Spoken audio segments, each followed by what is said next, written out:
ನಮಸ್ಕಾರ. Shri ಚಂದನಸಿರಿ productions YouTube ಚಾನೆಲ್ನ ಎಲ್ಲ ವೀಕ್ಷಕರಿಗೂ ಮತ್ತು ನಮ್ಮ ಚಂದನಸಿರಿ ಇಂಟರ್ನೆಟ್ ಸೆಂಟರ್ನ ಸಮಸ್ತ ಗ್ರಾಹಕರಿಗೂ, ಕಸ್ಟಮರ್ಗಳಿಗೂ, ಜೊತೆಗೆ ನನಗೆಂದೇ ಎಲ್ಲಾದರೂ ಯಾವ ಮೂಲೆಯಲ್ಲಾದರೂ ಹುಟ್ಟಿಕೊಂಡಿರಬಹುದಾದಂತಹ ಅಭಿಮಾನಿಗಳಿಗೂ ನಿಮ್ಮೆಲ್ಲರಿಗೂ ನನ್ನ ಮನಪೂರ್ವಕ ಪ್ರಣಾಮಗಳು. ಇಂದಿಗೆ ನನಗೆ 45 ವರ್ಷ ತುಂಬಿವೆ. ಈ ಸಂದರ್ಭದಲ್ಲಿ ನಿಮ್ಮೆಲ್ಲರಿಗೂ ಏನಾದರೂ ಒಂದು ಕಾಣಿಕೆ ನೀಡೋಣ ಅಂತ ನಾನು ಅಂದ್ಕೊಂಡಾಗ ಬಹಳ ದಿನಗಳ ಹಿಂದೆಯೇ ಶುರು ಮಾಡಬೇಕಾಗಿತ್ತಂತ ಕಂಪ್ಯೂಟರ್ ಕಲಿ ಕಾರ್ಯಕ್ರಮನ ಇಂದು ಶುರು ಮಾಡೋಣ ಅಂತ ನಿರ್ಧರಿಸಿ ಈ ವಿಡಿಯೋನ ಹೊರತಂದಿದ್ದೇವೆ. ಪ್ರತಿಯಾಗಿ ನೀವು ನನಗೆ ಕೊಡಬಹುದಾದಂಥದ್ದು ನಿಮ್ಮ ವೀಕ್ಷಣೆ, ನಿಮ್ಮ ಲೈಕ್ಗಳು, ಹೆಚ್ಚು ಜನರಿಗೆ ಇದನ್ನು ಶೇರ್ ಮಾಡೋದು ಮತ್ತು ನಮ್ಮ ಚಾನೆಲ್ಗೆ ಸಬ್ಸ್ಕ್ರೈಬ್ ಮಾಡಿಕೊಳ್ಳೋದು. 45-46 ವರ್ಷ ಇದು ಪ್ರಸ್ತುತ ಜಗತ್ತಿನಲ್ಲಿ ಆರೋಗ್ಯ ಆಯುಷ್ಯ ವಿಷಯಕ್ಕೆ ಬಂದರೆ ಒಂದು ಸೂಕ್ಷ್ಮವಾದ ಹಂತವಾಗಿದೆ. ಈ ಪ್ರಪಂಚದಿಂದ ನಾವು ಏನನ್ನು ತಗೊಂಡು ಹೋಗೋದಕ್ಕೆ ಸಾಧ್ಯ ಇಲ್ಲ, ಆದರೆ ಏನನ್ನಾದರೂ ಕೊಟ್ಟು ಹೋಗಬಹುದು. ನನ್ನ ಕೈಲಾದಷ್ಟು ವಿದ್ಯೆ, ವಿಚಾರ, ಅನುಭೂತಿ, ಸಂವೇದನೆ, ಜೊತೆಗೆ ಸಾಧ್ಯವಾದರೆ ಒಂದಿಷ್ಟು ಮನರಂಜನೆನ ನಿಮಗೆ ಕೊಡೋದಕ್ಕೆ ನಾನು ಸದಾ ಪ್ರಯತ್ನಿಸುತ್ತೇನೆ.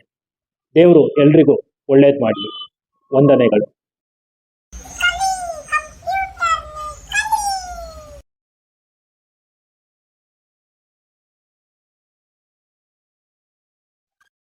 ನಮಸ್ಕಾರ.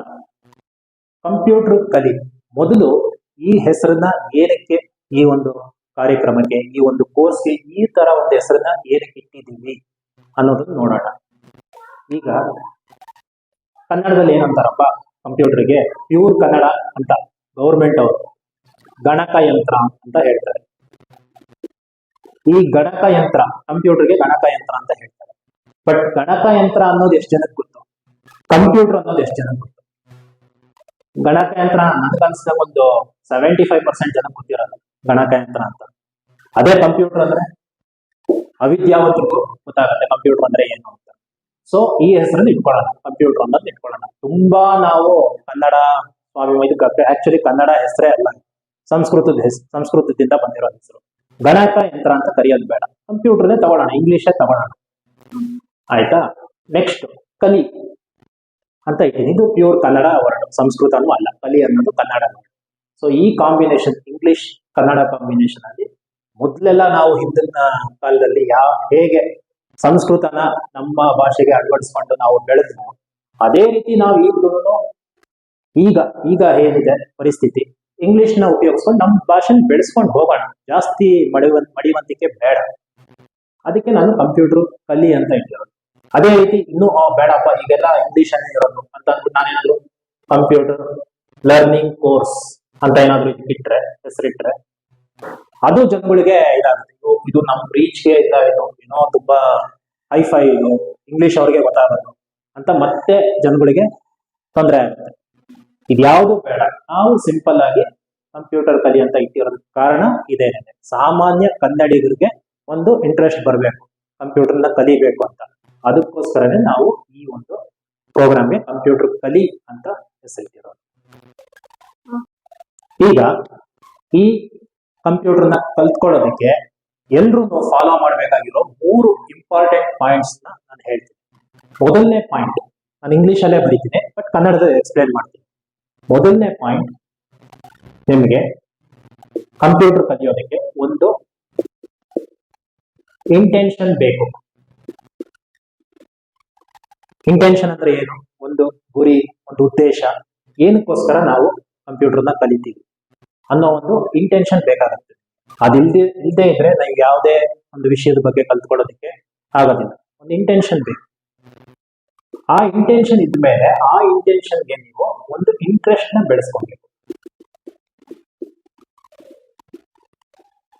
ಈ ಇಂಟ್ರೆಸ್ಟ್ ಬೆಳೆಸ್ಕೊಂಡ್ರೆ ಯಾವ್ದಾದ್ರು ಒಂದು ಇಂಟೆನ್ಷನ್ ಮೇಲೆ ನಿಮ್ಗೆ ಕಲಿಯೋದಕ್ಕೆ ನಿಮ್ಗೆ ಸುಲಭ ಆಗುತ್ತೆ. ಅದಕ್ಕೆ ನಾನು ಇದನ್ನ ಫಸ್ಟ್ ಪಾಯಿಂಟ್ ಅಂತ ಅನ್ಕೊಂಡಿದ್ದೀನಿ. ಎರಡನೇ ಪಾಯಿಂಟ್,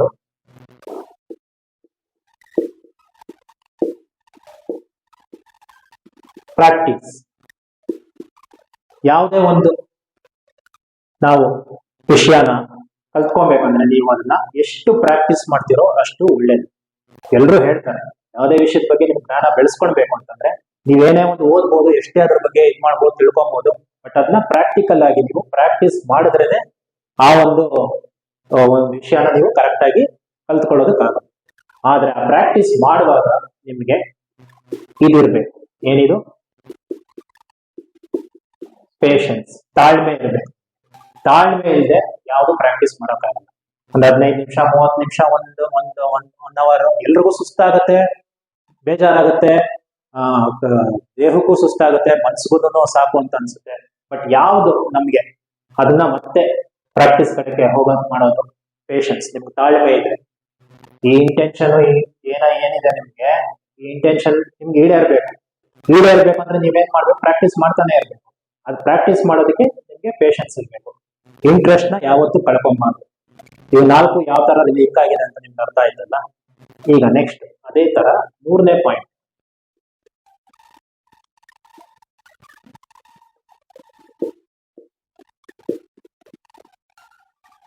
ಲರ್ನ್, ಕಲಿಬೇಕು. ಯಾವುದೇ ಒಂದು ವಿಷಯನ ನೀವು ಕಲಿತಾ ಇರ್ಬೇಕು ಕಂಟಿನ್ಯೂಸ್ ಆಗಿ. ಆದ್ರೆ ಅದನ್ನ ಕಲಿಬೇಕು ಅಂತ ನೀವು ಏನ್ ಮಾಡ್ಬೇಕು, ಲಿಸನ್, ಅಬ್ಸರ್ವ್ ಮಾಡ್ತಾ ಇರ್ಬೇಕು, ಗಮನಿಸ್ತಾ ಇರ್ಬೇಕು, ಕೇಳಿಸ್ಕೊಂತ. ನಾನು ಲಿಸನ್ ಅಂತ ಏನ್ ಕೇಳೋದು ಅಂತಂದ್ರೆ ಕಿವಿ ಶಾರ್ಪ್, ಕಣ್ಣು ಎಲ್ಲಾ ಒಂದು ನಾವು ಯಾವ್ದಿದೆ ಪಂಚ ಇಂದ್ರಿಯಗಳು ಏನಿದೆ ಅದರಲ್ಲಿ ತುಂಬಾ ಶಾರ್ಪ್ ಆಗಿರೋದು ಯಾವ್ದು ಅಂತಂದ್ರೆ ನಮ್ಮ ಕಿವಿ. ಅದಕ್ಕೆ ನಾನು ಲಿಸನ್ ಅಂತ ಕೊಟ್ಟಿನಿ. ಸೊ ಯಾವುದೇ ಒಂದು ವಿಷಯನ ನೀವು ನೋಡ್ತಾನೆ ಇರ್ಬೇಕು, ಕಿವಿಗೊಟ್ಟು ಕೇಳಿಸ್ಕೊಂತಾನೆ ಇರ್ಬೇಕು, ಆಲಿಸ್ತಾನೆ ಇರ್ಬೇಕು. ಸೊ ನೀವು ಇದನ್ನ ಮಾಡ್ತಾ ಇದ್ರೆ ನೀವು ಕಂಟಿನ್ಯೂಸ್ ಆಗಿ ಕಲಿತಾ ಇರ್ಬೇಕು. ನೀವು ಪ್ರಾಕ್ಟೀಸ್ ಮಾಡಿದ್ದೀರಾ, ನಿಮ್ಗೆ ಇಂಟ್ರೆಸ್ಟ್ ಇದೆ, ನಿಮ್ ಇಂಟೆನ್ಷನ್ ಸರಿಯಾಗಿದೆ, ತಾಳ್ಮೆನೂ ಇದೆ. ಬಟ್ ಹಂಗಂತ ನಾವು ಸುಮ್ಮನೆ ಇರೋದಕ್ಕಾಗಲ್ಲ. ಎಲ್ಲ ಕಲ್ತಾದ್ಮೇಲೂ ನೀವು ಮತ್ತೆ ಓಪನ್ ಅಪ್ ಆಗಿರ್ಬೇಕು ಆ ವಿಷಯಕ್ಕೆ. ನೀವು ಎಲ್ಲೆಲ್ಲಿ ಸಿಗುತ್ತೋ ನಿಮ್ಗೆ ಯಾವ್ಯಾವ ಸೋರ್ಸ್ ಇಂದ ಏನ್ ಸಿಗುತ್ತೋ ಇನ್ಫಾರ್ಮೇಶನ್ ಅದನ್ನ ತಗೊಂತಾನೇ ಇರ್ಬೇಕು, ಕಲಿತಾನೇ ಇರ್ಬೇಕು.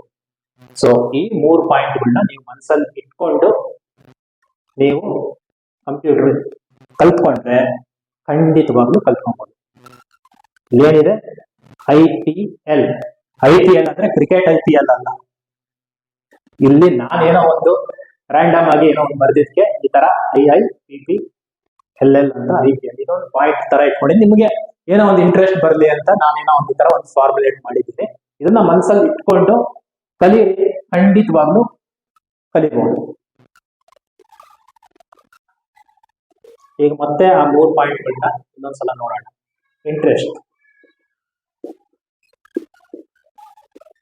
ಇಂಟ್ರೆಸ್ಟ್ಗೆ ಯಾವುದು ನಾನು ಲಿಂಕ್ ಮಾಡಿದ್ದು ಇಂಟೆನ್ಷನ್.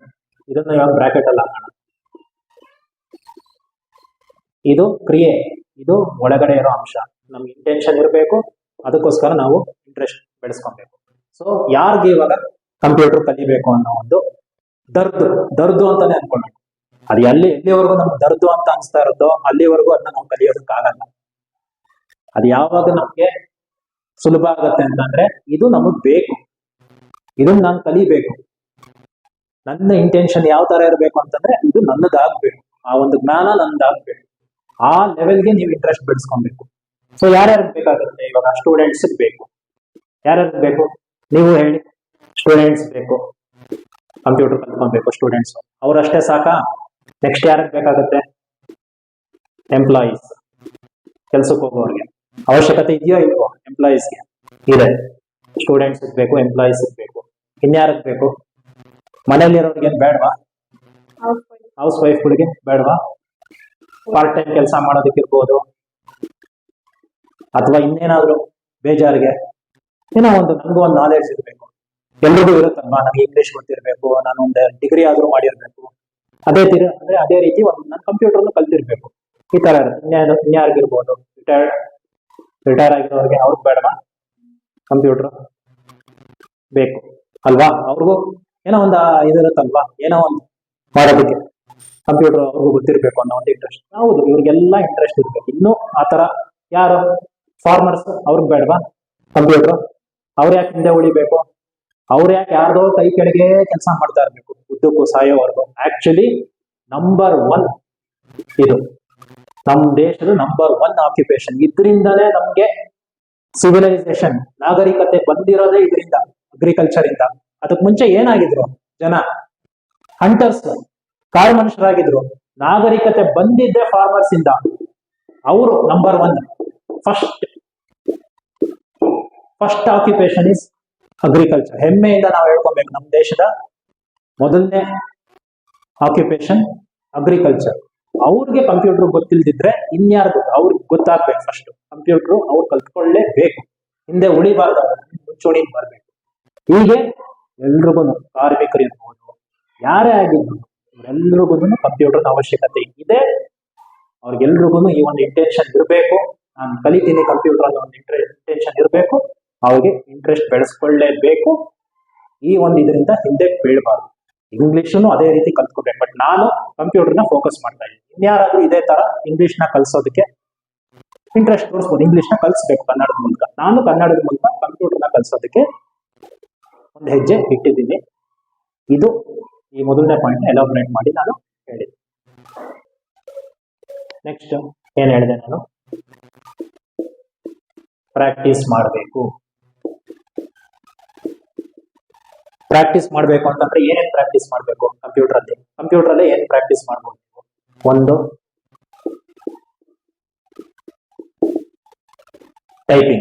ಟೈಪಿಂಗ್ ಗೊತ್ತಿರಬೇಕು.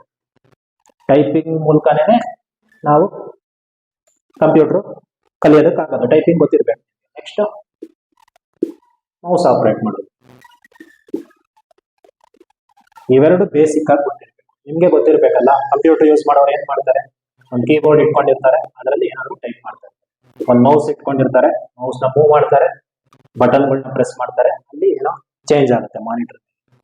ಬೇಸಿಕ್ ಆಗಿ ನಾನು ಹೇಳ್ತಾ ಇರೋದು, ಆಲ್ರೆಡಿ ಕಂಪ್ಯೂಟರ್ ಬಗ್ಗೆ ತಿಳ್ಕೊಂಡಿರೋ ಇನ್ನೂ ಚೆನ್ನಾಗಿ ಗೊತ್ತಿರುತ್ತೆ ಟೈಪಿಂಗ್ ಅಂದ್ರೆ ಏನೋ, ಮೌಸ್ ಆಪರೇಷನ್ ಅಂದ್ರೆ ಏನೋ. ಬಟ್ ಏನು ಗೊತ್ತಿಲ್ದಿರೋ ಅವ್ರಿಗೆ ಹೇಳೋದು ಏನು ಅಂತಂದ್ರೆ, ನೀವು ಕಂಪ್ಯೂಟರ್ನ ಪ್ರಾಕ್ಟೀಸ್ ಮಾಡ್ಬೇಕಂದ್ರೆ ಈ ಟೈಪಿಂಗ್ ಪ್ರಾಕ್ಟೀಸ್ ಮಾಡಬೇಕು, ಮತ್ತೆ ಈ ಮೌಸ್ ನ ಆಪರೇಟ್ ಮಾಡೋದು ಪ್ರಾಕ್ಟೀಸ್ ಮಾಡಬೇಕು.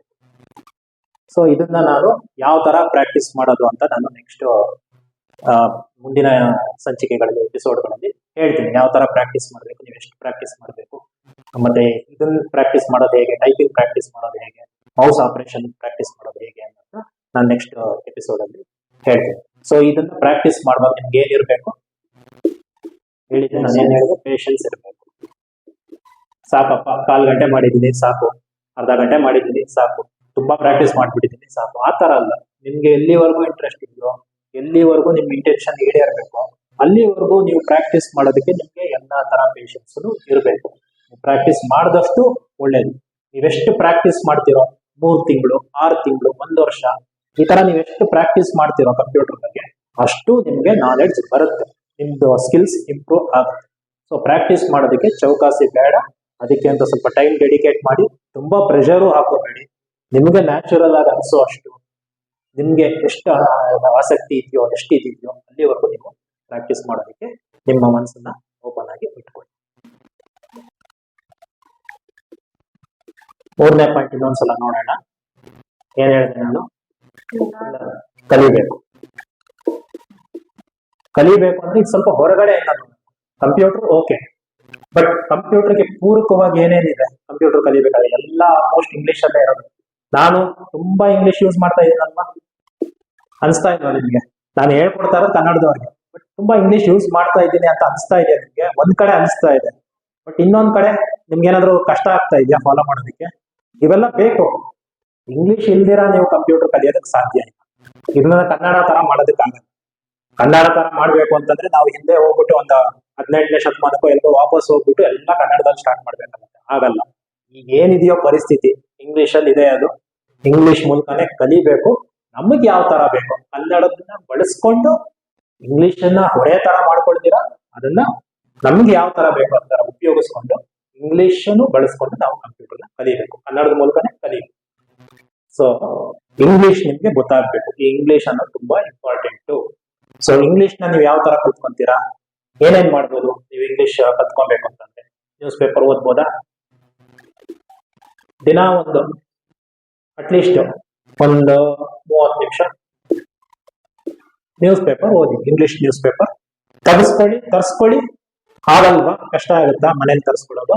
ಲೈಬ್ರರಿಗೆ ಹೋಗಿ, ಹತ್ರ ಇರೋದು, ಅಥವಾ ನಿಮ್ಮ ಕಾಲೇಜಲ್ಲಿ ಏನಾದ್ರು ಇದೆ ಅದು ಲೈಬ್ರರಿ ಇರುತ್ತೆ, ಎಲ್ಲೋ ಒಂದ್ ಕಡೆ ಹೋಗ್ಬಿಟ್ಟು ನ್ಯೂಸ್ ಪೇಪರ್ ರೆಗ್ಯುಲರ್ ಆಗಿ ಡೈಲಿ ಓದಿ. ಒಂದು 30 ನಿಮಿಷ ಓದಿ. ಎಷ್ಟೋ ನಿಮ್ಗೆ ನಾಲೆಡ್ಜ್ ಇಂಪ್ರೂವ್ ಆಗುತ್ತೆ. ಇಂಗ್ಲಿಷ್ ನಾಲೆಡ್ಜ್, ಹೊಸ ಹೊಸ ವರ್ಡ್ಸ್ಗಳು ಗೊತ್ತಾಗುತ್ತೆ, ಮತ್ತೆ ಅರ್ಥ ಆಗುತ್ತೆ. ಫಸ್ಟ್ ಸ್ಟಾರ್ಟಿಂಗ್ ನಿಮ್ಗೆ ಅರ್ಥ ಆಗ್ದಿರ ಬಟ್ ಹಾಗೆ ನೋಡ್ತಾ ಇರಿ. ಇನ್ನೂ ಸುಲಭ ಆಗ್ಬೇಕಾ, 2 ನ್ಯೂಸ್ ಪೇಪರ್ ಇಟ್ಕೊಳ್ಳಿ, ಕನ್ನಡ ಇಂಗ್ಲಿಷ್. ಯಾವುದು ಒಂದೇ ಕಂಪ್ನಿದು ಒಂದೇ ಪಬ್ಲಿಕೇಶನ್ ಯಾವ್ದಿದೆ? ಪ್ರಜಾವಾಣಿ ಅಲ್ವಾ? ಪ್ರಜಾವಾಣಿ, ಡೆಕ್ಕನ್ ಹೆರಾಲ್ಡ್, ಇವೆರಡು ಒಂದೇನೆ. ಆಲ್ಮೋಸ್ಟ್ ನೀವು ಬೆಂಗಳೂರು ಆವೃತ್ತಿ ತಗೊಂಡ್ರೆ ಇದರಲ್ಲೂ ಸೇಮ್ ಇನ್ಫಾರ್ಮೇಶನ್ ಇರುತ್ತೆ, ಸೇಮ್ ಆರ್ಟಿಕಲ್ ಇರುತ್ತೆ. ಯಾವ್ದಾದ್ರು ಒಂದು ಆರ್ಟಿಕಲ್ ತಗೊಳ್ಳಿ, ಎರಡರಲ್ಲೂ ಇರ್ಬೇಕು. ಕಂಪೇರ್ ಮಾಡಿ ನೋಡಿ. ಇದನ್ನು ಒಂದು ಓದಿ, ಇದು ನಿಮ್ಗೆ ಹೇಗಿದ್ರು ಸುಲಭ. ಕನ್ನಡ ಸುಲಭ. ಫಸ್ಟ್ ಬೇಕಾದ್ರೆ ಇಂಗ್ಲಿಷ್ ಓದಿ, ಆಮೇಲೆ ಕನ್ನಡನೂ ಓದಿ, ಮತ್ತೆ ನೀವು ಬೇಕಾದ್ರೆ ಇಂಗ್ಲಿಷ್ ಓದಿ. ಪ್ರಾಕ್ಟೀಸ್ ಮಾಡಿ. ಈ ತರ ಏನಾದ್ರು ಪ್ರಾಕ್ಟೀಸ್ ಮಾಡಿ ಒಂದು ಹಿಡಿತ ಸಿಗ್ಬೇಕು ನಿಮ್ಗೆ, ಒಂದು ಲೆವೆಲ್ಗೆ ಹಿಡಿತ ಸಿಗ್ಬೇಕು ಇಂಗ್ಲಿಷ್ಗೆ. ಸೊ ಇದೊಂದು ನಾನು ಕೊಡ್ತಾ ಇರೋ ಟಿಪ್ಸ್. ಈ ತರ ಮಾಡಿ ಒಂದು ಅರ್ಧ ಗಂಟೆ ನ್ಯೂಸ್ ಪೇಪರ್ ಓದಿ. ಇದು ನಿಮ್ಗೆ ಸ್ಟಾರ್ಟಿಂಗ್ ಕಷ್ಟ ಆಗ್ಬೋದು, ಹೋಗ್ತಾ ಹೋಗ್ತಾ ಇದು ಸ್ವಾಭಾವಿಕ ಅಂತ ಅನ್ಸ್ಬೋದು. ಇದು one of the method English ಕಲ್ತ್ಕೊಳ್ಳೋದಕ್ಕೆ. ಕಲ್ತ್ಕೊಳ್ಳಿ, ಇದೊಂದು ಮಾಡಿ. ಒಂದನ್ನೇ ಮಾಡ್ತಾ ಇರ್ಬೇಡಿ, ನಿಮ್ಗೂ ಬೋರ್ ಹೊಡೆದ್ಬಿಡುತ್ತೆ. ಮತ್ತೆ ಬೇರೆ ತರದ್ ಮಾಡಿದ್ರೆ ನಿಮ್ಗೆ ನಾಲೆಡ್ಜ್ ಇಂಪ್ರೂವ್ ಆಗೋದು, ಕಲಿಯೋದಕ್ಕೆ ಸಾಧ್ಯ ಆಗೋದು. ನ್ಯೂಸ್ ಪೇಪರ್ ಒಂದು ಮೆಥಡ್. ಇನ್ನೊಂದು ಏನ್ ಮಾಡ್ತೀರಾ ಇಂಗ್ಲಿಷ್ ಕಲಿಬೇಕಂದ್ರೆ, ಮ್ಯಾಗಝಿನ್ಸ್ ಓದಿ. ಡಿಫ್ರೆಂಟ್, ಅದೊಂದು ಸ್ವಲ್ಪ ಡಿಫ್ರೆಂಟ್.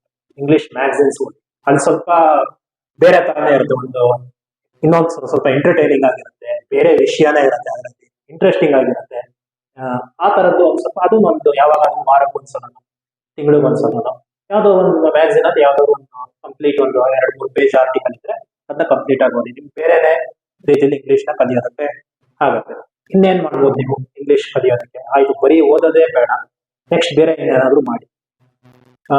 ಟಿವಿ ಶೋ ಯಾವ್ದಾದ್ರು ಇಂಗ್ಲಿಷ್ ಟಿವಿ ಶೋ ನೋಡಿ, ಇಂಡಿಯಾಗೂ ನೋಡಿ. ಇಂಗ್ಲಿಷ್ ಅಂತ ಅಂದ್ರೆ ಬೇರೆ ಆಕ್ಸೆಂಟ್ಗಳಿದೆ. ಪ್ರಪಂಚದಾದ್ಯಂತ ನೀವು ನೋಡಿದ್ರೆ ಬ್ರಿಟಿಷ್ ಆಕ್ಸೆಂಟೇ ಒಂದಿದೆ, ಅಮೆರಿಕನ್ ಆಕ್ಸೆಂಟೇ ಒಂದಿದೆ, ಆಸ್ಟ್ರೇಲಿಯಾದ ಆಕ್ಸೆಂಟ್ ಅಂದ್ರೆ ಕನ್ನಡದಲ್ಲಿ ಏನು ಅಂತ ನನಗೆ ಗೊತ್ತಿಲ್ಲ ಏನ್ ಹೇಳ್ಬೇಕು ಅಂತ. ಆಕ್ಸೆಂಟ್ ಅಂದ್ರೆ ಅದೊಂದು ಸ್ಟೈಲ್, ಮಾತಾಡೋ ಶೈಲಿ. ಸೊ ಇಂಡಿಯಾದೇ ಒಂಥರ ಇರುತ್ತೆ, ಇಂಡಿಯಾದೇ ಬೇರೆ ತರ ಇರುತ್ತೆ. ಎಲ್ಲಾನು ನೋಡಿ, ಎಲ್ಲಾನು ರ್ಯಾಂಡಮ್ ಆಗಿ ನೋಡಿ. ಆಸ್ಟ್ರೇಲಿಯಾದು, ಬ್ರಿಟನ್ದು, ಮತ್ತೆ ಯು ಎಸ್ ಎಲ್ಲಾ ತರದ್ದು ಶೋಗಳನ್ನ ನೋಡಿ. ನಿಮ್ಗೆ ಬೇರೆ ಅದು ಲಿಸ್ನಿಂಗ್ ಅಂದ್ರೆ ಕೇಳಿಸ್ಕೊಳ್ಳೋದು. ಸೊ ಅವ್ರು ಯಾವ ತರ ಮಾತಾಡ್ತಾರೆ ಅಂತ, ಸೊ ಅದನ್ನು ಅಬ್ಸರ್ವ್ ಮಾಡಿ. ಅಲ್ಲೂ ನಿಮ್ಗೆ ಎಷ್ಟೋ ಕಲ್ತ್ಕೊಂತೀರ, ಅದರಿಂದಾನು ನೀವು ಎಷ್ಟೋ ಕಲ್ತ್ಕೊಂತೀರ. ಇನ್ನೂ ಒಂದು ಮೆಥಡ್ ಮಾಡ್ಬೋದು. ನಾನು ಯೂಟ್ಯೂಬ್ ಅಲ್ಲಿ ನಮ್ಮ ಚಾನೆಲ್ ಅಲ್ಲೇ ಪ್ರಿಂಟ್ ಪ್ರಪಂಚ ಅಂತ ಒಂದು ಪ್ರೋಗ್ರಾಮ್ ಮಾಡಿ, ಅದು ಕನ್ನಡದಲ್ಲೂ ಇದೆ, ಇಂಗ್ಲಿಷ್ ಅಲ್ಲೂ ಇದೆ. ಎರಡು ನೋಡಿ. ನಿಮಗೆ ಗೊತ್ತಿರೋರು, ನೀವು ನನ್ನ ನೋಡ್ತಾ ಇದ್ದೀರಾ ಈಗ, ಹಿಂದೆನೂ ನೋಡಿದೀರಾ, ಮುಂದೆನೂ ನೋಡ್ಕೊಂಡು ಹೋಗ್ತೀರಾ. ಸೊ ನಾನ್ ಯಾವ ತರ ಇಂಗ್ಲಿಷ್ ಅಲ್ಲಿ ಮಾತಾಡಿದ್ದೀನಿ, ಕನ್ನಡದಲ್ಲಿ ಮಾತ್ರ ಒಂದೇ ತರ ಪ್ರೋಗ್ರಾಮ್, ಒಂದೇ ಎಪಿಸೋಡ್ ನ ಎರಡರಲ್ಲೂ ಬಿಟ್ಟಿದ್ದೀನಿ ನಾನು. ಎರಡನ್ನೂ ನೋಡಿ, ನಿಮ್ಗೆ ಒಂದು ಡಿಫರೆನ್ಸ್ ಗೊತ್ತಾಗುತ್ತೆ. ನನ್ನಂತವನು ಯಾವ ತರ ಮಾಡಿದ್ದೆ. ನಾನು ಏನು ಮೇಧಾವಿ ಅಲ್ಲ, ನಾನು ಇಂಗ್ಲಿಷ್ ಮೀಡಿಯಂ ಅಲ್ಲಿ ಓದಿದ್ದೆ ಸ್ಕೂಲಲ್ಲಿ. ಬಟ್ ಇಂಗ್ಲಿಷ್ ಕರಗತ ಮಾಡ್ಕೊಳ್ಳೋದು ನನ್ಗೆ ತುಂಬಾನೇ ಟೈಮ್ ಇದೆ. ಸ್ಕೂಲಲ್ಲೇ ನನಗೇನು ತುಂಬಾ ಗೊತ್ತಾಗ್ಬಿಡ್ಲಿಲ್ಲ ಇಂಗ್ಲಿಷ್ ಅಲ್ಲಿ. ಹೇಳ್ಬೇಕಾದ್ರೆ ನಾನು BE ಮಾಡಿರೋದು. ನಾನು BE ಫಸ್ಟ್ ಸೆಮ್ ಅಲ್ಲಿ ಓದ್ತಾ ಇರುವಾಗ ಬೇಸಿಕ್ ಮೆಕ್ಯಾನಿಕ್ಸ್ ಅಂತ ಮೆಕ್ಯಾನಿಕಲ್ ಸಬ್ಜೆಕ್ಟ್ ಒಂದು ಸಬ್ಜೆಕ್ಟ್ ಇತ್ತು ಫಸ್ಟ್ ಸೆಮ್ ಅಲ್ಲಿ. ಅದರಲ್ಲಿ LATHE ಅಂತ ಒಂದು ಮೆಷಿನ್ ಥಿಯರಿ, ಫಸ್ಟ್ ಥಿಯರಿ, ಇನ್ನೂ ಲ್ಯಾಬ್ಗೆ ಹೋಗಿಲ್ಲ. ಥಿಯರಿ ಒಳಗೆ ಒಂದು ಬುಕ್ ಅಲ್ಲಿ ಓದ್ದೆ. ನಾನು ಲ್ಯಾಬ್ಗೆ ಹೋಗ್ಬೇಕಾಗಿತ್ತು, ಬುಕ್ ಅಲ್ಲಿ ಓದ್ದೆ. ಇದು ಒಂದು ಮೆಷಿನ್ ಇದೆ ಅಂತ. ಇದನ್ನ ನಾನು, ಇದು ಆಕ್ಚುಲಿ ಲೇತ್ ಮೆಷಿನ್, ಇದನ್ನ ಲತೆ ಅಂತ ಹೇಳ್ತಾ ಇದ್ದೀನಿ. ಲತೆ ಅಂತ ಅನ್ಕೊಂಡಿದ್ದೆ, ಯಾಕಂದ್ರೆ ಇದು ಕನ್ನಡದಲ್ಲಿ ಬರಿಬೇಕಂದ್ರೆ ಲತೆ ಅಂದ್ರೆ ಏನು, ಬಳ್ಳಿ. ಅದನ್ನ ಈ ತರನೇ ತಾನೇ ಬರೆಯೋದು, ಲತೆ ಅಂತ ಅಂತಿದ್ದೆ. ಅದಕ್ಕೆ ನಮ್ ಫ್ರೆಂಡ್ ಇಟ್ಕೊಂಡಾಗ ಲತೆ ಅಲ್ಲಪ್ಪ, ಲೇತ್ ಅಂತಾರ ಅದನ್ನ. ಯಾಕಂದ್ರೆ ಅವನ್ನೆಲ್ಲ ನೋಡಿದ್ನೋ ಏನೋ ಮುಂಚೆನೆ, ಅಥವಾ ಗೊತ್ತಿತ್ತೋ ಏನೋ, ಅವ್ನು ಯಾವ್ದೋ ಫ್ಯಾಕ್ಟ್ರಿಗೆ ಹೋಗಿದ್ನೋ ಏನೋ. ಆಮೇಲೆ ನಾನು ಲ್ಯಾಬ್ಗೆ ಹೋದಾಗ ಅಲ್ಲಿರೋ ಇವರು ಅಟೆಂಡರ್ಗಳು ಅವರೆಲ್ಲ ಆರಾಮಾಗಿ ಲೇತ್ ಮೆಷಿನ್ ಇದೆ ಸರ್, ಲೇತ್ ಮೆಷಿನ್ ಇದೆ ಸಾರ್, ಅಲ್ಲ ನಾನು ಇನ್ನೂ ಸ್ಟೂಡೆಂಟ್ ಅಲ್ವಾ, ಇದೆಯಪ್ಪ ಲೇತ್ ಮೆಷಿನ್ ಅಂತ ಹೇಳಿದಾಗ ಇವ್ರು ಗೊತ್ತಿರೋದು ನನಗೆ ಗೊತ್ತಿಲ್ಲ. ನಾನು ಲತೆ ಅಂತ ಇದು ನೋಡಿದ್ರೆ ನಾನು CET ಎಲ್ಲ ಬರೆದು ರ್ಯಾಂಕ್ ಎಲ್ಲ ತೆಗೆದು ಇಂಜಿನಿಯರಿಂಗ್ ಹೋಗಿದ್ದೀನಿ ಇಂಗ್ಲಿಷ್ ಮೀಡಿಯಂ ಅಲ್ಲಿ ಓದಿ. ಗೊತ್ತಾಯ್ತಾ ಈಗ? ಯಾರು ಏನು ಮೇಧಾವಿಗಳು ಅಲ್ಲ ಇಂಗ್ಲಿಷ್ ಅಲ್ಲಿ. ಈ ತರ ಹೇಳ್ತಾರೆ. ನೀವು ಹಾಗೆ ಅಂತ ಅನ್ಕೊಳ್ಳಿ, ನನ್ನನ್ನೇ ಒಂದು ಇನ್ಸ್ಪಿರೇಷನ್ ಅಂತ ತಗೊಳ್ಳಿ. ಗೊತ್ತಿರಲ್ಲ, ಕಲ್ತ್ಕೊಂತೀವಿ. ಅದಕ್ಕೆ ನಾವು ಏನ್ ಮಾಡ್ಬೇಕು, ಯಾವುದಕ್ಕೂ ಲಿಸನ್ ನೋಡಿ. ಒಬ್ಬ ಅಟೆಂಡರ್ನು ನೀವು ಲಿಸನ್ ಮಾಡ್ಬೇಕಾಗುತ್ತೆ. ಅವ್ನ್ ಗೊತ್ತಿರೋದು ನಮ್ಗೆ ಗೊತ್ತಿರೋದು ಅವ್ನ ಒಂದ್ಸಲ ಕಲ್ತ್ಕೊಬೇಕು. ಕೇಳಿಸ್ಕೊಂಡು ನಾವು ಕಲ್ತ್ಕೊಂಡು ಮುಂದೆ ಹೋಗ್ತಾ ಇರ್ಬೇಕು.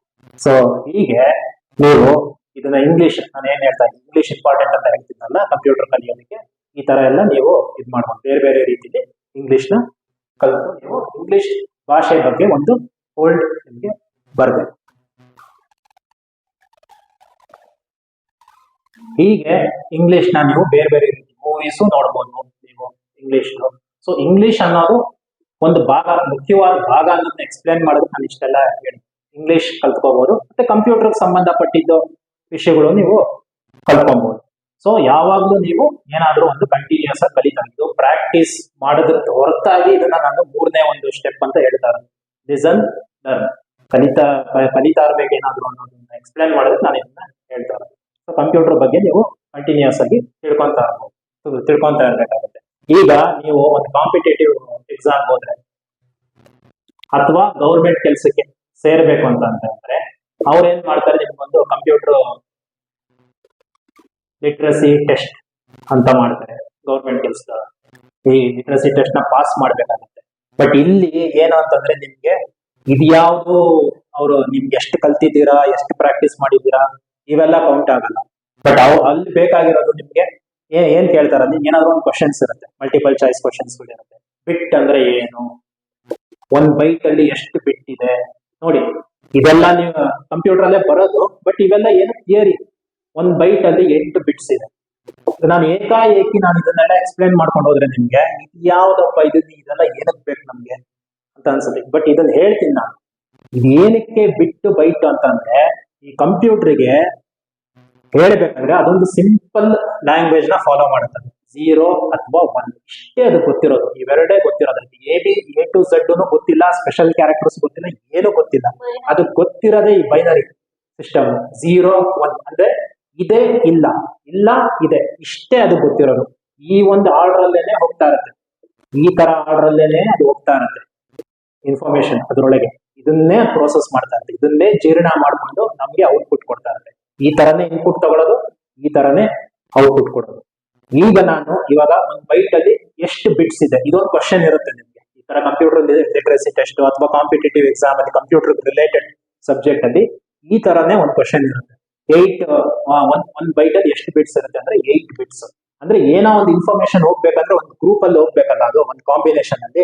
ಸೊ ಅದಕ್ಕೆ ಇದನ್ನ ಬಿಟ್ಸ್ ಇವೆಲ್ಲ ಒಂದೊಂದು ಬಿಟ್ಗಳು. ಒಂದ್ ಬೈಟ್ ಅಲ್ಲಿ 8 ಬಿಟ್ಸ್ ಇದೆ ಅಂತ. ಆ ತರ ಈ ಒಂದು ಕಂಪ್ಯೂಟರ್ದು ಒಂದು ಮೆಮೊರಿ ಏನಿದೆ, ಅದು ಎಷ್ಟು ಮೆಮೊರಿ ಅಂತ ಅಂದ್ರೆ ಅದ್ರಲ್ಲಿ ಎಷ್ಟು ನಾವು ಇನ್ಫಾರ್ಮೇಶನ್ ತುಂಬ್ತೀವಿ ಅಂತ. ಅದನ್ನ ತುಂಬೋದಕ್ಕೆ ನಾವು ಇಷ್ಟು ಬೈಟ್ಸ್ ಅಂತ ಹೋಗ್ತಾ ನಿಮ್ಗೆ ಗೊತ್ತಿರಬೇಕು. 1 ಕಿಲೋಬೈಟ್, 1 ಮೆಗಾಬೈಟ್, 1 ಗಿಗಾಬೈಟ್, ಈ ತರ. ಅಂದ್ರೆ 1 ಕಿಲೋಬೈಟ್ ಅಂದ್ರೆ ಅದರಲ್ಲಿ 1024 ಬೈಟ್ಸ್ ಇರುತ್ತೆ. ಒಂದ್ ಬೈಟ್ ಅಲ್ಲಿ 8 ಬಿಟ್ ಇದೆ. ಆ 8 ಬಿಟ್ ಸೇರಿ ಒಂದ್ ಬೈಟ್, ಅದು 1024 ಬೈಟ್ಸ್ ಸೇರಿ 1 ಕಿಲೋಬೈಟ್. 1 ಕಿಲೋಬೈಟ್, ಈ ಕಿಲೋಬೈಟ್ ರೇಂಜ್ ಅಲ್ಲಿ ಇದ್ದಾಗ ನಿಮ್ಗೆ ಫೋಟೋಸ್ ಇವನ್ನೆಲ್ಲ ಕಳಿಸ್ಬೋದು. ಆಯ್ತಾ? ಈ 1 MB ಅಂತಂದ್ರೆ ನಿಮ್ಗೆ ವಿಡಿಯೋಗಳು, ಸ್ವಲ್ಪ ವಿಡಿಯೋಗಳು ಇವೆಲ್ಲ ಸ್ಟಾರ್ಟ್ ಆಗುತ್ತೆ. ಸೊ ಈ ಬೈಟ್ ರೇಂಜ್ ಅಲ್ಲಿ ಇರುವಾಗ ನಿಮಗೆ ಡಾಕ್ಯುಮೆಂಟ್ಸ್, ಫೋಟೋಸ್ ಇವೆಲ್ಲ ಇರುತ್ತೆ. ಈ ಇದು ವಿಡಿಯೋ ಲೆವೆಲ್ ಹೋದಾಗ ಮೆಗಾಬೈಟ್, ಗಿಗಾಬೈಟ್ ಈ ತರ ಎಲ್ಲ ಹೋಗುತ್ತೆ. ನಿಮ್ಗೆ ನೋಡಿರ್ಬೋದು ಎಷ್ಟು GB ಇದೆ, ಪೆನ್ ಡ್ರೈವ್ ಅಲ್ಲಿ ಎಷ್ಟು GB ಇದೆ, ಎಷ್ಟು MB ಇದೆ, ಈ ತರ ಎಲ್ಲ ಮಾತಾಡ್ಬೋದು. ನೋಡಿ ಇದು ಇದರಲ್ಲಿ ಇರೋದು. ಸೊ ಇದು ಬೇಕು. ಬಟ್ ಸಡನ್ ಆಗಿ ನಿಮ್ಗೆ ಕಾಂಪಿಟೇಟಿವ್ ಎಕ್ಸಾಮ್ ಅಲ್ಲಿ ಇರೋದನ್ನೆಲ್ಲ ನಾನು ಎಕ್ಸ್ಪ್ಲೇನ್ ಮಾಡಕ್ ಹೋದ್ರೆ ನಿಮ್ಗೆ ಏನಾಗುತ್ತೆ, ಹೊರೆ ಅಂತ ಅನ್ಸುತ್ತೆ. ಯಾಕಪ್ಪ ಬೇಕು ಇದೆಲ್ಲ, ಎಷ್ಟು ಕಷ್ಟಪ್ಪ ಅಂತ. ಅದೇ ತರ ಯಾರು ಕಂಪ್ಯೂಟರ್ನ ಕಂಡುಹಿಡಿದಿದ್ದು, ಯಾರು ಕಂಡುಹಿಡಿದಿದ್ದು ನಿಮ್ಗೆ ಏನಾದ್ರು ಈ ತರದ್ದೆಲ್ಲ ಕ್ವಶನ್ಗಳನ್ನ ನಾನು ಎಕ್ಸ್ಪ್ಲೇನ್ ಮಾಡಕ್ ಹೋದ್ರೆ, ಫಸ್ಟೇ ನಾನು ಇದನ್ನೆಲ್ಲ ಹೇಳ್ಕೊಡಕ್ ಹೋದ್ರೆ ನಿಮ್ಗೆ ಏನ್ ಅನ್ಸುತ್ತೆ, ಏನಪ್ಪ ಇದು ಹಿಸ್ಟ್ರಿ, ಗರಾಗತಿ, generations of computers, first generation, second generation, ಏನೇನಿತ್ತು, ಯಾವ ತರ ಕಂಪ್ಯೂಟರ್ ಇತ್ತು, ಕಂಪ್ಯೂಟರ್ ಸೈನ್ಸ್ ಹೇಗೆ ಚಿಕ್ಕದಾಗೋಯ್ತು, ಇದನ್ನೆಲ್ಲ ಇವಾಗಲೇ ನಾನು ಎಕ್ಸ್ಪ್ಲೇನ್ ಮಾಡಕ್ ಹೋದ್ರೆ ಏನಾಗುತ್ತೆ ಹೇಳಿ, ನಿಮ್ಗೆ ಬೋರ್ ಹೊಡೆಯುತ್ತೆ. ಫಸ್ಟ್ ನೀವು ಕಂಪ್ಯೂಟರ್ನ ಕಲಿಬೇಕು, ಅದು ಏನೇನ್ ಕೆಲಸ ಮಾಡುತ್ತೆ ಅಂತ ನಿಮ್ಗೆ ಗೊತ್ತಾಗ್ಬೇಕು, ಅದ್ರ ಬಗ್ಗೆ ಒಂದು ಆಸಕ್ತಿ ಬೆಳೆಸ್ಕೊಬೇಕು. ಆಮೇಲೆ ಬೇಕಾದ್ರೆ ನೀವೇನೆ, ನಾನ್ ಹೇಳ್ಕೊಡ್ತೀರಾ ಇದನ್ನು, ನೀವೇ ಯಾವ್ದಾದ್ರು ಒಂದು ಲೈಬ್ರರಿಗೆ ಹೋಗಿ ಒಂದು ಬುಕ್ ರೆಫರ್ ಮಾಡಿ, ಅಥವಾ ಯಾವ್ದೋ ಒಂದು ವೆಬ್ಸೈಟ್ ಹೋಗಿ, ಇನ್ಯಾವುದೋ ಒಂದು ಟ್ಯೂಟೋರಿಯಲ್ ಹೋಗಿ ನೀವು ಅದನ್ನೆಲ್ಲ ಕಲ್ತ್ಕೊಂತೀರಾ, ಬುಕ್ಸ್ ಓದಿ ಕಲ್ತ್ಕೊಂತೀರಾ. ನಿಮ್ಗೆ ಒಂದು ಇಂಟ್ರೆಸ್ಟ್ ಬರ್ಬೇಕು, ಹೌದಪ್ಪ ಇಷ್ಟೆಲ್ಲಾ ಕೆಲಸ ಮಾಡುತ್ತೆ ಇದು ಕಂಪ್ಯೂಟರ್, ಇಷ್ಟೆಲ್ಲಾ ಕೆಲಸ ಮಾಡ್ಬೇಕಂದ್ರೆ ಅದ್ರ ಹಿಂದೆ ಏನೇನ್ ಮಾಡಿದ್ದಾರೆ ಸ್ಟಾರ್ಟಿಂಗ್ ಇಂದ, ಇದು ತಾನೇ ನಿಜವಾದ ಇಂಟ್ರೆಸ್ಟ್. ನಮ್ಮ ಎಜುಕೇಶನ್ ಸಿಸ್ಟಮ್ ಅಲ್ಲಿ ಈ ತರ ಇಲ್ಲ, ಉಲ್ಟಾ ಇದೆ. ಫಸ್ಟ್ ಇವನ್ನೆಲ್ಲ ಹೇಳ್ಬಿಟ್ಟು ಆಮೇಲೆ ಲಾಸ್ಟ್ ಅಲ್ಲಿ ಪ್ರಾಕ್ಟಿಕಲ್ ಇರುತ್ತೆ. ನಾನ್ ಸ್ವಲ್ಪ ಇದನ್ನ ಚೇಂಜ್ ಮಾಡ್ತೀನಿ. ಫಸ್ಟ್ ನಿಮ್ಗೆ ಅದ್ರೊಳಗಡೆ ಹೋಗ್ಬೇಕು, ಅದ್ರ ಬಗ್ಗೆ ಒಂದು ಇಂಟ್ರೆಸ್ಟ್ ಬೆಳೆಸ್ಕೊಬೇಕು. ಆಮೇಲೆ ಬೇಕಾದ್ರೆ ನಿಮಗೆ ಅನ್ಸುತ್ತೆ ಇಷ್ಟು ಚೆನ್ನಾಗಿದೆಯಲ್ಲ ಈ ಸಬ್ಜೆಕ್ಟ್ ನನಗೆ ಇಷ್ಟು ಚೆನ್ನಾಗಿ ಅರ್ಥ ಆಗಿದೆ, ಇನ್ನೂ ಇದ್ರ ಬಗ್ಗೆ ತಿಳ್ಕೊಂಡಷ್ಟು ನಮ್ಗೆ ಒಳ್ಳೇದು ಅಂತ ನೀವೇ ಅದನ್ನ ಕಲಿಯೋದಕ್ಕೆ ಹೋಗ್ಬೇಕು. ಸೊ ಇದು ನಾನು ಹೇಳ್ಕೊಡ್ತಾ ಇರೋ ಒಂದು ಮೆಥಡ್. ಸೊ ಈಗ ಪೀಠಿಕೆಗಳು ಸಾಕು, ತಯಾರಿ ಮಾಡ್ಕೊಂಡಿದ್ದಾಯ್ತು, IPL ನೋಡಿದ್ದಾಯ್ತು. ಈಗ ಅಸಲಿ ವಿಷಯಕ್ಕೆ ಬರೋಣ. ಸೊ ಪಾರ್ಟ್ಸ್ ಆಫ್ ಕಂಪ್ಯೂಟರ್ನ ಭಾಗಗಳು ಯಾವ್ಯಾವುದು ನಿಮ್ಗೆ ಆಲ್ರೆಡಿ ಗೊತ್ತಿರ್ಬೋದು. ನೀವು ಆಲ್ರೆಡಿ ಎಲ್ಲಾದ್ರೂ ಓದಿದ್ರೆ ನಿಮ್ಗೆ ಗೊತ್ತಿರುತ್ತೆ. ಬಟ್ ನಾನು ಏನೋ ಒಂದು ಹೇಳ್ಬೇಕಿದ್ದು ನಿಮ್ಗೆ ಇಲ್ಲೂ ಹೇಳ್ಬೇಕು, ಅದಕ್ಕೋಸ್ಕರ ಹೇಳ್ತಾ ಇದ್ದೀನಿ. ಏನೇನಿರುತ್ತೆ? ಫಸ್ಟ್ ನಿಮಗೆ ಕಾಣಿಸೋದು ಕಂಪ್ಯೂಟರ್ ನೋಡಿದ ತಕ್ಷಣ ಕಾಣಿಸೋದು ಯಾವುದು? ಮಾನಿಟರ್. ಕೆಲವರು ಮಾನಿಟರ್ನೇ ಕಂಪ್ಯೂಟರ್, ಇನ್ನೇನು ಇಲ್ಲ, ಇವೆಲ್ಲ ಗೊತ್ತೇ ಇರಲ್ಲ. ಇದು ಮಾತ್ರ ಕಾಣಿಸುತ್ತೆ. ಸೊ ಇದನ್ನೇ ಕಂಪ್ಯೂಟರ್ ಅಂತ ಅನ್ಕೊಂಡಿರ್ತಾರೆ. ಬಟ್ ಅದು ಜಸ್ಟ್ ಔಟ್ಪುಟ್ ಡಿವೈಸ್. ಅಂದ್ರೆ ನಿಮ್ಗೆ ಹೊರಗಡೆ ಕಾಣಿಸುವಂತ ಪ್ರೋಸೆಸ್ ಆಗಿ ಆಚೆ ಬರುವಂತ ಇನ್ಫಾರ್ಮೇಶನ್. ಸೊ ಇದು ಔಟ್ಪುಟ್ ಡಿವೈಸ್. ಅದಕ್ಕೆ ಕನೆಕ್ಟ್ ಆಗಿರುತ್ತೆ ಇವೆಲ್ಲ. ಯಾವುದು? Input device. ಅಂದ್ರೆ ನೀವು ಇನ್ಫಾರ್ಮೇಶನ್ ನ ಅದಕ್ಕೆ ಕಳಿಸ್ತೀರಾ. ಕಂಪ್ಯೂಟರ್ ಕಳಿಸ್ತೀರಾ ಅಂದ್ರೆ ಇದಕ್ಕಲ್ಲ ಆಕ್ಚುಲಿ ಕಳಿಸೋದು ಇದಕ್ಕೆ. ಯಾವ್ದದು? CPU, processor. ಇವು ಮೂರು ಮುಖ್ಯ ಭಾಗಗಳು: input device, output device, processor. So ಯಾವುದೇ ಒಂದು ನಿಮ್ಗೆ ಕಂಪ್ಯೂಟರ್ ಅಲ್ಲಿ ನೀವೇನಾದ್ರು ಒಂದು ಕೆಲಸ ಮಾಡ್ಬೇಕಂದ್ರೆ ಫಸ್ಟ್ ಅದಕ್ಕೆ ಇನ್ಪುಟ್ ಕೊಡಬೇಕು. ಆಯ್ತಾ? ಇನ್ಪುಟ್ ಕೊಟ್ಟಾಗ ಅದು ಇಲ್ಲಿ ಪ್ರೋಸೆಸ್ ಆಗುತ್ತೆ. ಆ ಇನ್ಫಾರ್ಮೇಶನ್ ಪ್ರೋಸೆಸ್ ಆಗ್ಬಿಟ್ಟು ಅದು ಔಟ್ಪುಟ್ ಗೆ ಹೋಗುತ್ತೆ. ಔಟ್ಪುಟ್ ಅಲ್ಲಿ ನಮ್ಗದು ಕಾಣಿಸುತ್ತೆ. ಸೊ ಇವು ಮೂರು ಭಾಗಗಳು. ಆ ಇನ್ಪುಟ್ ಡಿವೈಸಸ್ ಅಲ್ಲಿ ಮೇನ್ ಆಗಿ ನಿಮ್ಗೆ ಮೌಸ್, ಕೀಬೋರ್ಡ್ ಇರುತ್ತೆ. ಔಟ್ಪುಟ್ ಅಲ್ಲಿ ಮಾನಿಟರ್ ಇರುತ್ತೆ, ಪ್ರಿಂಟರ್ ಇರುತ್ತೆ. Printer next important. ಮಾನಿಟರ್ ಆದ್ಮೇಲೆ ಪ್ರಿಂಟರ್. ಸೊ ಏನೇ ಇನ್ಫಾರ್ಮೇಶನ್ ಪ್ರೋಸೆಸ್ ಆದ್ಮೇಲೆ ಅದು ಪ್ರಿಂಟ್ ಆಗೋದು, ಪ್ರಿಂಟರ್ ಅಲ್ಲಿ ಪ್ರಿಂಟ್ ಆಗುತ್ತೆ. ಇನ್ಪುಟ್ ಅಲ್ಲಿ ಇನ್ನೂ ಕೆಲವು ಇರುತ್ತೆ, ಸ್ಕ್ಯಾನರ್ ಇರುತ್ತೆ. ಯಾವುದನ್ನ ನಾವು ಒಳಗಡೆ ಕಳಿಸ್ತೀವೋ ಇನ್ಫಾರ್ಮೇಶನ್, ಅದು ಇನ್ಪುಟ್ ಡಿವೈಸ್. ಯಾವುದು ಆಚೆ ಬರುತ್ತೋ ಪ್ರೋಸೆಸರ್ ಇಂದ ಆಚೆ ಬರುತ್ತೋ ಅದು ಔಟ್ಪುಟ್ ಡಿವೈಸ್. ಪ್ರೋಸೆಸ್ ಆಗೋದು ಇಲ್ಲಿ, ಅಂದ್ರೆ ಇನ್ಫಾರ್ಮೇಶನ್ ತಗೊಳ್ಳೋದು, ಇನ್ಫಾರ್ಮೇಶನ್ ಆಚೆ ಬಿಡೋದು. ಸೊ ಅದು ಒಳಗಡೆ ಪ್ರೋಸೆಸ್ ಆಗೋದಕ್ಕೆ ನಾವು CPU ಪ್ರೊಸೆಸರ್ ಅಂತ ಕರಿತೀವಿ. ಇದನ್ನ ಇನ್ನೂ ಡೀಟೇಲ್ ಆಗಿ ಆಮೇಲೆ ಬೇಕಾದ್ರೆ ತಿಳ್ಕೊಂಡು. ಸೊ ಈಗ ಜಸ್ಟ್ ಏನು ಹೊರಗಡೆ ನಿಮ್ಗೆ ಸಿಂಪಲ್ ಆಗಿ ಅರ್ಥ ಆಗೋದಕ್ಕೆ ನಾನು ಇದನ್ನ ಎಕ್ಸ್ಪ್ಲೇನ್ ಮಾಡಿ. ಓಕೆನಾ? ಈಗ ಈ ಎಪಿಸೋಡ್ ನ ಕಡೆ ಘಟ್ಟಕ್ಕೆ ನಾವು ಬರೋಣ. ಈ ಫಸ್ಟ್ ಸ್ಟಾರ್ಟಿಂಗ್ ಎಪಿಸೋಡ್ ಅದರ ಕಡೆ ಘಟ್ಟಕ್ಕೆ ಬಂದಿದ್ದೇವೆ. ಅಂದ್ರೆ ನಾನು ಈ ಕಂಪ್ಯೂಟರ್ ಕಲಿ ಪ್ರೋಗ್ರಾಮ್ ಅಲ್ಲಿ ನಿಮ್ಗೆ ಏನೇನ್ ಹೇಳ್ಕೊಡ್ತೀನಿ ಅನ್ನೋದು ಮನ್ಸಲ್ಲಿ ಸದ್ಯಕ್ಕೆ ಏನಿದೆ ಅಂತ, ಏನ್ ಸಿಲೆಬಸ್ ಇದೆ ಅಂತ. ಫಸ್ಟ್ ಆಗಿ ನಾನು ಇದ್ರದ್ದು ಇಂಟ್ರೊಡಕ್ಷನ್, ಕಂಪ್ಯೂಟರ್ ಬೇಸಿಕ್ ಇಂಟ್ರೊಡಕ್ಷನ್ ಇವತ್ತು ಮಾಡಿದ್ದು ಸೇರಿಸಿ. ಆಮೇಲೆ ಏನ್ ಮಾಡ್ತೀನಿ, ನಿಮ್ಗೆ ಪ್ರಾಕ್ಟಿಕಲ್ ಆಗಿ ಪ್ರಾಕ್ಟೀಸ್ ಹೇಗೆ ಮಾಡೋದು ಕಂಪ್ಯೂಟರ್ನ ಅದನ್ನ ಹೇಳ್ಕೊಡ್ತೀನಿ. ಮೌಸ್ ಯೂಸ್ ಮಾಡೋದು, ಕೀಬೋರ್ಡ್ ಯೂಸ್ ಮಾಡೋದು, ಮತ್ತೆ ಆಕ್ಚುಯಲ್ ಆಗಿ ಮಾನಿಟರ್ನ ತೋರಿಸೋದು, ಆಕ್ಚುಯಲ್ ಆಗಿ CPU ನ ತೋರಿಸೋದು, ಅದನ್ನ ಪ್ರಾಕ್ಟಿಕಲ್ ಆಗಿ ನಿಮ್ಗೆ ಇಂಟ್ರೊಡಕ್ಷನ್ ಕೊಡ್ತೀನಿ. ನೆಕ್ಸ್ಟ್ ಪ್ರಾಕ್ಟೀಸ್ ಮಾಡ್ಕೊಂಡೇ ಹೋಗೋದು. ಸ್ವಲ್ಪ ಪ್ರಾಕ್ಟೀಸ್ ಮಾಡೋದು, ಬೇಸಿಕ್ ಸಿಂಪಲ್ ಆಗಿ ಏನೇನು ಪ್ರಾಕ್ಟೀಸ್ ಮಾಡ್ಬೋದು ಕಂಪ್ಯೂಟರ್ ಅಲ್ಲಿ ಅದನ್ನ ಹೇಳ್ಕೊಡ್ತೀನಿ. ಆಮೇಲೆ ನಾನು MS ಆಫೀಸ್, ಇದು ಬೇಸಿಕ್ಸ್ ಅಲ್ಲಿ ಇರುವಂತ ನೆಕ್ಸ್ಟ್ ಸ್ಟೆಪ್. ಬೇಸಿಕ್ ಆದ್ಮೇಲೆ ಇಮಿಡಿಯೇಟ್ ಆಗಿ ಇದು ಬೇಸಿಕ್ ಏನಿದೆ, ನೆಕ್ಸ್ಟ್ ಸ್ಟೆಪ್ ಅದರಲ್ಲಿ ಏನೇನಿರುತ್ತೆ ನಿಮ್ಗೆ ಆಲ್ರೆಡಿ ಗೊತ್ತಿರಬೇಕು. Word, Excel, PowerPoint, Outlook. ಅದು ಇಂಟರ್ನೆಟ್ ಬರುತ್ತೆ. ಇಂಟರ್ನೆಟ್ ಅಂತಾನೆ ಅನ್ಕೊಡಿ, ಅದು ಬೇರೆ ಬಿಡಿ. ಇವನ್ನೆಲ್ಲ ನೋಡೋಣ. ಸೊ ಈ ತರ ಇವೆಲ್ಲ ಬೇಸಿಕ್ ಅಲ್ಲೇ ಇದಾಗುತ್ತೆ. ಸೊ ಇದು ಡೀಟೇಲ್ ಆಗಿ ವರ್ಡ್ ಅಂದ್ರೆ ಸುಮ್ಮನೆ ಏನೋ ಒಂದು ಎಪಿಸೋಡ್ ಮಾಡ್ಬಿಟ್ಟು ಸಿಂಪಲ್ ಆಗಿ ಹೇಳ್ಕೊಡೋದಲ್ಲ. ಡೀಟೇಲ್ ಆಗಿ ಅದರಲ್ಲೂ ಒಂದೊಂದು ಮೆನ್ಯೂನು ನೀಟಾಗಿ ಹೇಳ್ಕೊಡ್ತೀವಿ. ಸೊ ನೀವು ಕಡೆಗೆ ನಿಮ್ಗೆ ಏನಾದ್ರೂ ಒಂದು ರೆಸ್ಯೂಮೆ ಮಾಡೋದಿರ್ಬೋದು, ಒಂದು ಕೊಟೇಶನ್ ಮಾಡೋದಿರ್ಬೋದು, ಒಂದು ರಿಪೋರ್ಟ್ ಮಾಡೋದಿರ್ಬೋದು, ಪ್ರಾಜೆಕ್ಟ್ ರಿಪೋರ್ಟ್ ಮಾಡೋದಿರ್ಬೋದು. ಸೊ ಅದರಲ್ಲೆಲ್ಲ ಹೆಂಗೆ ಚೆನ್ನಾಗಿ ಕಾಣಬೇಕು, ಯಾವ ತರ ಫಾರ್ಮೇಟ್ ಆಗಬೇಕು ಅದೆಲ್ಲ ಡೀಟೇಲ್ ಆಗಿ ಹೇಳ್ಕೊಡ್ತೀವಿ. ಎಕ್ಸೆಲ್ ಅಲ್ಲೂ ಅಷ್ಟೇ ಫಾರ್ಮುಲಾಗಳು ಹಾಕೋದಿರ್ಬೋದು, ಟೇಬಲ್ಗಳು ಮಾಡೋದಿರ್ಬೋದು, ಅದೆಲ್ಲ ಡೀಟೇಲ್ ಆಗಿ ಒಂದೊಂದು ಸ್ಟೆಪ್ ನೀಟಾಗಿ ಎಕ್ಸ್ಪ್ಲೇನ್ ಮಾಡ್ತೀವಿ. ಪವರ್ ಪಾಯಿಂಟ್ ಅಲ್ಲಿ ಸ್ಲೈಡ್ಗಳು ಹೇಗೆ ಮಾಡೋದು ಇದನ್ನೆಲ್ಲ ಡೀಟೇಲ್ ಆಗಿ ಹೇಳ್ತೀವಿ. ಇಂಟರ್ನೆಟ್ ಅಲ್ಲಿ ಮೇಲ್ ಮಾಡೋದು ಹೇಗೆ, ಅಟ್ಯಾಚ್ ಮಾಡೋದು ಹೇಗೆ, ಕಮ್ಯುನಿಕೇಟ್ ಮಾಡೋದು ಹೇಗೆ. ಸೊ ಎಲ್ಲ ಕಂಪ್ಲೀಟ್ ಆಗಿ ತರೋ ಆಗಿ ನಿಮ್ಗೆ ಇದರಲ್ಲಿ ಕಲಿಸ್ತೀನಿ. ಎಷ್ಟು ದಿನ ಹಿಡಿಯುತ್ತೆ ಅಂತ ನನಗೂ ಗೊತ್ತಿಲ್ಲ, ಬಟ್ ನನಗೂ ಸಮಾಧಾನ ಆಗ್ಬೇಕು ಫಸ್ಟ್.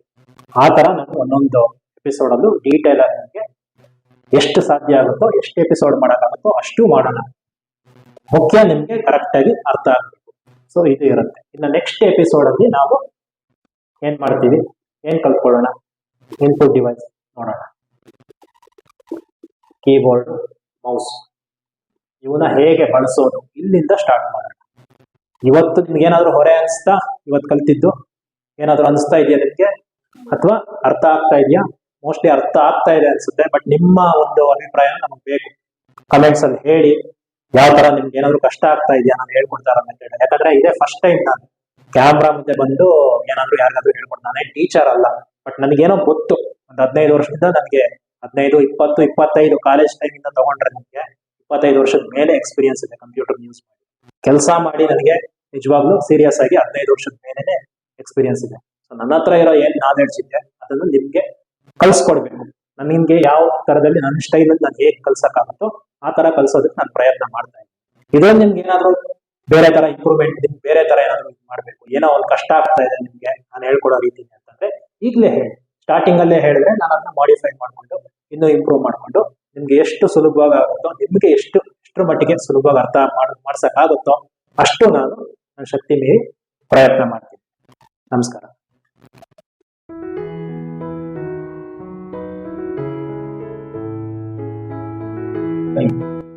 ಈ ತರ ಒಂದು ಹೆಸರು ಈ ಪ್ರೋಗ್ರಾಮ್ಗೆ ಇಟ್ಟಿರೋದಕ್ಕೆ ಕಾರಣ ಏನು ಅಂತಂದ್ರೆ, ಸಾಮಾನ್ಯ ಜನರಿಗೆ ಕಂಪ್ಯೂಟರ್ನ ಕಲಿಬೇಕು ಅನ್ನೋ ಒಂದು ಆಸಕ್ತಿ, ಒಂದು ಇಂಟ್ರೆಸ್ಟ್ ಬರಬೇಕು. ಕಂಪ್ಯೂಟರ್ಗೆ ಗಣಕಯಂತ್ರ ಅಂತ ಕರೀತಾರೆ. ಗಣಕಯಂತ್ರ ಜ್ಞಾನ ಈ ತರ ಎಲ್ಲ ಹೆಸರಿಟ್ರೆ ಸಂಸ್ಕೃತನ ಉಪಯೋಗಿಸಕ್ ಹೋದ್ರೆ ಆಗ್ಲೂ ತೊಂದರೆ ಆಗತ್ತೆ ಜನಗಳಿಗೆ. ಇದೇನಪ್ಪ ಇದು ನಮ್ಮ ರೀಚ್ಗೆ ಇಲ್ಲ, ಇದು ನಮ್ಮ ಒಂದು ವ್ಯಾಪ್ತಿಗೆನೆ ಇಲ್ಲ, ಇದು ಕಲ್ತ್ಕೊಳ್ಳೋಕ್ ಕಷ್ಟ ಅಂತ ಅನ್ಸುತ್ತೆ ಜನಗಳಿಗೆ. ಇನ್ನ ಇಂಗ್ಲಿಷ್ ತರ ಮಾಡ್ಬಿಟ್ರೆ computer skills, computer learning course ಈ ತರ ಎಲ್ಲ ಮಾಡಿದ್ರೆ ಅಯ್ಯೋ ಇದು ಅಷ್ಟೇ ಹೈಫೈ, ಇಂಗ್ಲಿಷ್ ಗೊತ್ತಿರೋರು ಮಾತ್ರ ಕಲ್ತ್ಕೊಳಕ್ ಆಗೋದು, ನಮ್ಮಂತವ್ರಿಗೆ ಆಗಲ್ಲ ಅಂತ ಜನ ಹೆದರ್ಕೊಳ್ಳೋ ಸಾಧ್ಯತೆ ಇರುತ್ತೆ. ಅದಕ್ಕೆ ಆ ಕಡೆನೂ ಬೇಡ, ಆ ಎಕ್ಸ್ಟ್ರೀಮ್ಗೂ ಬೇಡ, ಈ ಎಕ್ಸ್ಟ್ರೀಮ್ಗೂ ಬೇಡ. ಸಿಂಪಲ್ ಆಗಿ ಕನ್ನಡಿಗರಿಗೆ ಅರ್ಥ ಆಗೋ ತರ ಕಂಪ್ಯೂಟರ್ನ ಕಲಿಸೋ ಉದ್ದೇಶಕ್ಕೆ ನಾನು ಈ ತರ ಕಂಪ್ಯೂಟರ್ ಕಲಿ ಅಂತ. ಕಂಪ್ಯೂಟರ್ ಅನ್ನೋದು ಸಿಂಪಲ್ ಇಂಗ್ಲಿಷ್ ವರ್ಡ್, ಎಲ್ರಿಗೂ ಗೊತ್ತು. ಕಂಪ್ಯೂಟರ್ ಅಂದ್ರೆ ಎಲ್ರಿಗೂ ಗೊತ್ತು. ಗಣಕಯಂತ್ರ ಅಂತ ಅಂದ್ರೆ ಕನ್ನಡದವ್ರಿಗೆ 50% ಜನಗಳು ಗೊತ್ತಿರಲ್ಲ ಗಣಕಯಂತ್ರ ಅಲ್ವಾ. ನೀನು ಬೇಕಾದ್ರೆ ಇದ್ ಮಾಡ್ಬೋದು ಅಲ್ಲ, ನೀನು ಒಂದು ಕ್ಯಾಮ್ರಾಮನ್ ಇದ್ ಮಾಡ್ತಾ ಇನ್ವಾಲ್ವ್ ಆಗಿದ್ದಾನೆ ಅಂತ ಒಂದು ಅನ್ಸುತ್ತೆ. ಮಾಮೂಲಿ ವಿಡಿಯೋಲಿ ಈ ಟ್ರಯಲ್ ಅಲ್ಲೂ ಹೇಳು, ಅದ್ರಲ್ಲೂ ಹೇಳು, ಪರವಾಗಿಲ್ಲ. ಅಲ್ಲ ನೀನು ಇನ್ವಾಲ್ವ್ ಆದ್ರೆ ನಮಗೂ ಒಂದು ಎನ್ಕರೇಜ್ಮೆಂಟ್ ಬರುತ್ತೆ ಇದ್ ಮಾಡೋದಕ್ಕೆ. ಒಂದು ಇದು ಯಾರೋ ಅರ್ಥ ಆಗ್ತಾ ಇದೆ, ನೀನು ಒಂದು ಎಕ್ಸ್ಪ್ರೆಷನ್ ಕೊಟ್ರೆ ವಾವ್ ಈ ತರ ಹಿಂಗೆಲ್ಲ ಎಕ್ಸ್ಪ್ರೆಷನ್ ಕೊಟ್ರೆ ಚೆನ್ನಾಗಿ ಬಂದಿರೋದನ್ನ ಚೆನ್ನಾಗಿ ಬಂತು ಅನ್ನೋದು. ಅಲ್ಲಿ ಬೇಡ, ಇಲ್ಲಿ ನನಗ್ ಮಾತ್ರ ಗೊತ್ತಾಗತ್ತೆ. ಇದು ಮಾತಾಡೋದ್ ಬೇಕಾದ್ರೆ ಹೇಳ್ಬೋದು, ಹೌದು ಇಲ್ಲ ಆ ತರದ್ ಹೇಳ್ಬೋದು. ನೀನು ನಿಂದು ರೆಕಾರ್ಡ್ ಆಗಲ್ಲ, ಆಯ್ತಾ? ಇದೇನ್ ಬಂದಿದೆ ನೋಡು ಟ್ರಯಲ್.